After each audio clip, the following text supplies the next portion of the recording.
Actually Yashmi reaction ఒకటి ఉంది అని అనమాట. అది బాగా ట్రెండ్ అయింది ఇక్కడ. అంటే ఆడియన్స్ అంటే చాలా ఎంజాయ్ చేసాం అవి లిటరల్లీ. ఈ రియాక్షన్స్ కూడా బాగా ఎంజాయ్ చేసాం. అది నేను బాగా ఎంజాయ్ చేస్తాను. సో బేసికలీ మీలో ఉన్న అంటే నాకు ఈ హోల్ పాయింట్ లో గొప్ప క్వాలిటీ ఏం నచ్చిందంటే, మీరు బయట మామూలుగా మాట్లాడలేదు మీరు. అంటే ఎంత అవతల వాడు ఎలా మాట్లాడినా కౌంటర్ ఇస్తూనే ఉన్నారు. మీరు ఎంతో మందితో పోరాడారు దీని గురించి. అక్కడికి వెళ్ళిన తర్వాత అంటే మీకు ఎంత కామన్ సెన్స్ ఉందంటే ఏది అవసరమైన ఫైట్, ఏది అనవసరమైన ఫైట్ అనే దానిపై ఎంత క్లారిటీ ఉందనేది తెలిసిందనమాట. I love you for this. Correct గా నా మనసులో మాట చెప్పాను. అంటే రియల్ ఫైట్ లో ఎంత ఫైటర్ అక్కడికి వెళ్ళిన తర్వాత చిన్న చిన్న వాటిని లెక్కే చేయలేదు మీరు అసలు. కరెక్ట్ గా చెప్పారు. ఈ పెన్సిల్లు అరటిపళ్ళు దీనికోసం కూడా ఆరెంజ్ ఆడుకుంటే ఏంటి ప్రాబ్లం అంతే. బట్ వన్ మోర్ థింగ్ నాకు నచ్చింది ఏంటంటే, ఆల్రెడీ ఇప్పుడు ఎక్కువ దాంట్లో అవతల పడిపోయినప్పుడు మిగిలిన కౌంట్ లెక్క పెట్టుకునే అంత కామన్ సెన్స్ మిగిలిన వాళ్ళకు ఉంది. సో అప్పుడన్నా మీకు వచ్చి వేస్తే అట్లీస్ట్ వెళ్ళిపోయేటప్పుడు కొంచెం హ్యాపీనెస్ గా పంపించినట్టు ఉంటుంది. ఆ సెన్స్ కూడా లేదు ఎవరికి. ఓన్లీ సీత ఒక్కరే వేసారు, మాకు నచ్చలేదు ఆడియన్స్ గా. సీత కూడా అక్కడికి ఆల్రెడీ అందరు టక్ వేసేస్తున్నప్పుడు నాగార్జున గారు ఒక పక్క చూస్తున్నారు, ఇదేంట్రా ఫిక్సింగ్ వీళ్ళదే అన్నట్టుగా ఆయనకి ఆల్రెడీ కొన్ని మాటలు ఉన్నారు. అది మీరు ఎడిట్ కూడా చేశారు అది.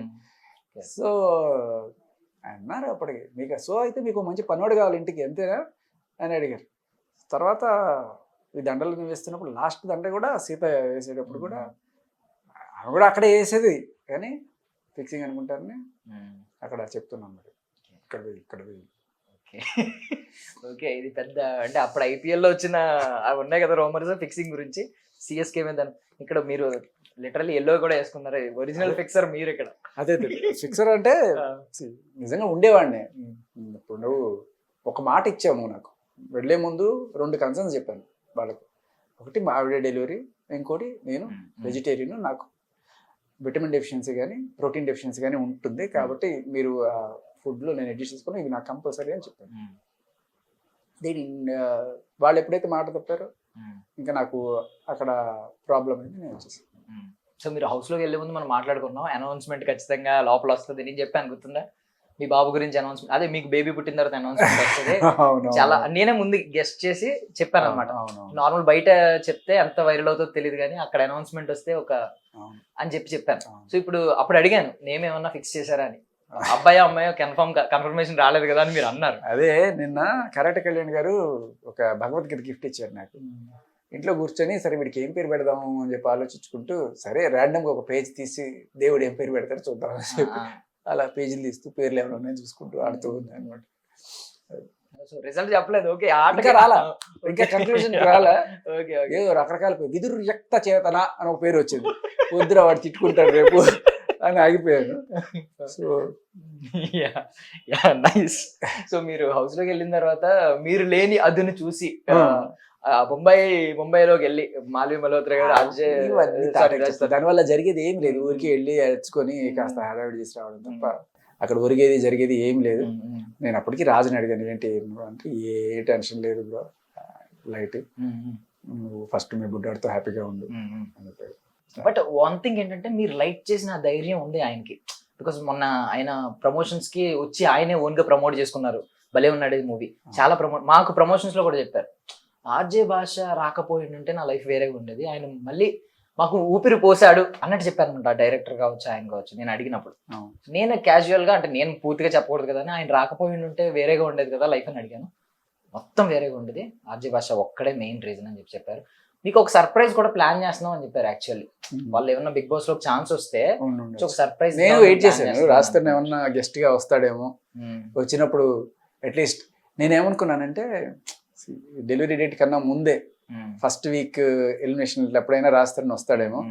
వచ్చినప్పుడు ఊరికే నేను కనీసం ఎట్లా ఉంది మా మెసేజ్ బాగా నెలలు నిండాయి కదా, సేఫ్ గానే ఉందని ఒక మాట ఫస్ట్ వీక్ ఏదైనా దొరుకుతుందేమో చూసాను, కానీ ఇక్కడ కుదరలా. బట్ నాగార్జున గారు చెప్పారు. ఊపిరి పీల్చడం గురించి, ఊపిరి గురించి మాట్లాడినప్పుడు నాకు బిగ్ బాస్ లో మళ్ళీ ఒక ఇన్సిడెంట్ గుర్తొచ్చింది. నేను ఇట్లా క్వశ్చన్లు అడుగుతుంటా వాళ్ళని సరదాగా. అడిగేటప్పుడు వాళ్ళు ఆలోచిస్తుంటారు, నువ్వు చెప్పకు నేనే ఆన్సర్ కనిపెడతా ఈసారి అని చెప్పి అభయ్ నవీన్ పోయి అక్కడ సీరియస్గా ఆలోచించుకుంటున్నాడు. అది ఏ క్వశ్చన్ గుర్తు రావట్లేదు బా, ఏదో ఆలోచించుకుంటే ప్రేరణ నేను వెళ్ళి చెప్పేస్తా, నేను వెళ్ళి ఆగదా నేను వెళ్ళి చెప్పేస్తా, ఆగు, ఒక క్లూ ఇవ్వపోయి ఒక పొటాటో తీసుకెళ్ళివు, ఓ పేలర్ ఉంది కదా అది తీసుకెళ్ళివు, వెళ్ళి ఇట్లా గీకమంది దాన్ని, అప్పుడు ఆయనకి ఐడియా వస్తుంది.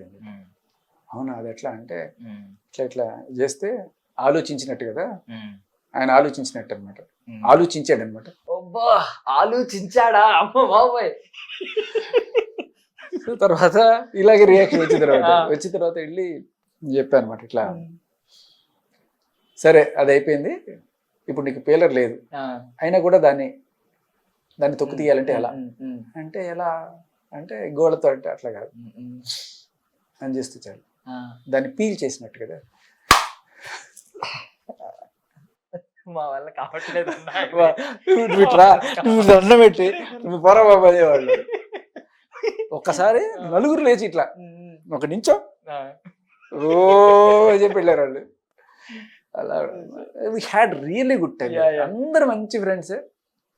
ఏదో ఒకళ్ళిద్దరు వాళ్ళ బుద్ధి బయట పెట్టుకున్నారు తప్ప అదర్వైజ్ మణికంఠ మీద కూడా పెద్ద ఏం కోపం అయింది. బట్ బేసిక్ లెవెల్లో చూసాం, అయితే ఇంకా మేము ఇంటర్మీడియట్ అడ్వాన్స్డ్ లెవెల్ చూడలేకపోయాం ఈ కామెడీ ఈ జోక్స్. అదే అంటున్నాను, ఇంకా ఇవే అయిపోతాయని బిగ్ బాస్ ఆపేసి. నెక్స్ట్ అందరూ ఇదే ఫోకస్ చేస్తారు. అలాగే వేసుకుంటే బిగ్ బాస్ సీజన్ అయిపోయేదాకా అన్ని జోకులు ఉన్నాయి, మీరు రోజుకి ఒక 10 వేసుకున్నా కూడా అన్ని జోకులు ఉన్నాయి అక్కడ. నైస్.